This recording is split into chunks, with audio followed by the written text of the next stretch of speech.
राजस्थान के तो भोपा तो बड़े खतरनाक है। राजस्थान के भोपा इतने डेंजर है, वो बिल्कुल टारगेट रखते हैं कि हमारा बंदा कहाँ गया, बिल्कुल नजर रखते हैं। राजस्थान वाले जो लोग हैं ना, मैं लिख कर देता हूं और यही से बोल रहा हूं, चैलेंज के साथ बता रहा हूं मैं। राजस्थान वाला जो यहां आ गया इस धाम में, और इस धाम से अगर वो खाली हाथ वापस गया, तो मैं लिख कर देता आज की तारीख, और अभी शायद 12:45 बज रहे हैं, वो जिंदा नहीं आएगा, आएगा ही नहीं, इस धाम में पहुंचने ही नहीं देगा भोपा राजस्थान का।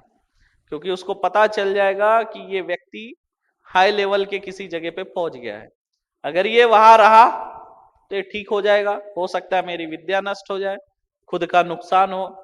क्योंकि देखो आप पे जो तंत्र हुआ है ना, हवा में नहीं होता है तंत्र। तंत्र जब होता है तो तांत्रिक की, भोपा की ऊर्जा खर्च होती है। ऊर्जा कैसे? वो अपनी शक्ति भेजता है। एक तांत्रिक के पास 100-200 भूत प्रेत होते हैं।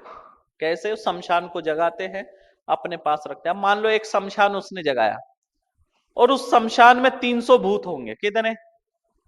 300 भूत होंगे। अब वो 300 भूत में से मान लो 10 भूत आपके ऊपर लगा दिया, एक व्यक्ति के ऊपर। अब वो यहां पे आया तो मैंने क्या कर लिया, उसके 10 भूत को कैद कर लिया। फिर उसने भेजा, कैद कर लिया। अब क्या हो रहा है, जो उसके भूत है, प्रेत है, जो उसने सिद्ध किया, वो क्या हो रहे हैं, यहाँ पे कैद हो रहे हैं। तो क्या हो रहा है, उसका नुकसान हो रहा है। तो राजस्थान के जो भोपा है वो इस बात पर विशेष ध्यान रखते हैं कि अपनी जो शक्तियां है वो कहीं कैद ना हो, किसी बंधन में ना जाए। तो राजस्थान के भोपा बड़े चालाक, बड़े होशियार है। जैसे किस धाम में जाएंगे ना, तुरंत अपनी शक्तियां खींच लेंगे वापस। और जब वो उस धाम से निकलेगा, पहले 10 था तो अब 50 छोड़ देगा। ले, ये है राजस्थान के भोपा, बड़े खतरनाक है। मतलब राजस्थान के भोपा मारते नहीं है, मारते कम है, तड़पाते ज्यादा है। तड़पा तड़पा के मारते, धीरे धीरे। वो होता है ना, पहले चीरा मारो फिर नमक लगाओ। राजस्थान के भोपा नमक भी नहीं, मिर्ची भी लगा देते साथ में, इतने डेंजर है। तो राजस्थान वाले जो है ना, सावधान रहो। यहां अगर आ गए हैं तो सब्र से रहो। क्योंकि सब्र इसलिए बोलता हूं क्योंकि आपके साथ जो शक्तियां है, या जो भी चीजें हैं जो मुझे पकड़ना है, जो मुझे करना है, देखो मेरा काम है, मुझे मेरे तरीके से करने दो। मैं करूंगा मेरे तरीके से तो अच्छा करूंगा। अगर आप लोग प्रेशर बनाएंगे तो एक समय के बाद बोलूंगा, अरे यार जाओ, ठीक है चलो हो गया, चले जाओ। ऐसा ही होगा ना। अब वो देखो, आप आए थे, उठो खड़े हो जाओ, ये भी राजस्थान से। मैं बोलता हूं ना, मैं रिजल्ट देता हूं काम में, और धाम सिर्फ रिजल्ट के लिए माना जाता है हमारा। कहां से आप? पाली जिले से। जब हमारा धाम उड़ीसा में था ना, अकेले पहुंचे थे वहां पर, अकेले। अब वहां पे ना तो बोर्ड हिंदी में लिखा भी नहीं रहता है, उड़िया भाषा में लिखा रहता है, जलेबी जलेबी जैसा पूरा। तो ये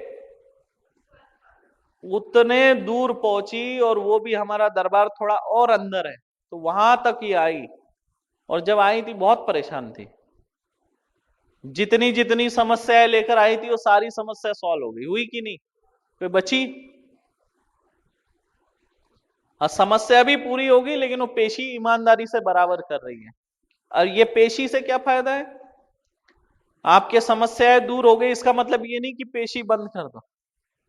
अगर इस दौरान और भी तंत्र हो रहा होगा तो पेशी में कटता रहेगा, और नहीं भी हो रहा हो तो पेशी करने से अच्छा है कि आगे होने वाले जो दुर्भाग्य है, जो जीवन में आने वाले दुख है, उससे आपको मुक्ति मिल जाती है। आज 3 साल हो गया होगा आपको, शायद 3 साल हो गया उनको। इतने दूर ही अकेले पहुंचे थे, तो आपका उतने दूर आना सार्थक हुआ कि नहीं हुआ? जिसकी शादी बोले, जो बोले, जो दिक्कत थी, जो परेशानी थी, सब दूर हो गई, सब हो गया।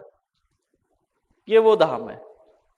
लेकिन बैठ जाइए, तंत्र कैसा है, तंत्र को हल्के में मत लो, तंत्र बड़ा खतरनाक है।